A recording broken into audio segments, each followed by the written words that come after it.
Армысыздар, 2019 жылы 21 тамызда Қазақ ТВ арнасында еліміздің туризм саласына қатысты бірнеше факт жарияланды.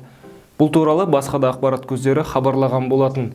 Енді факт-чек KZ бұл ақпараттың рас өтірігін анықтап көрді. Өткен жылы елімізге келген туристердің саны 8 миллионнан асып түскен. Қазақстан Республикасы ұлттық экономика министрлігінің мәліметінше, 2018 жылы Қазақстанға 8 миллион 789 мың 314 турист келген.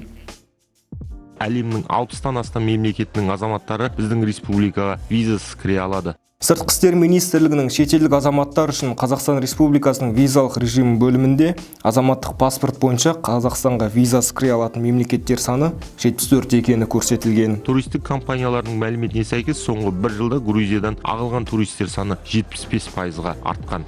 Төменде көрсетілген кестеден байқасаңыз, 2017 жылға қарағанда 2018 жылы Грузиядан келген туристер саны 1263 адамға азайған.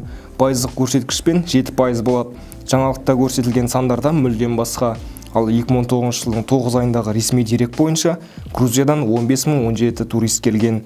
Бұл жерде де өткен жылға қарағанда кемігенін көреміз.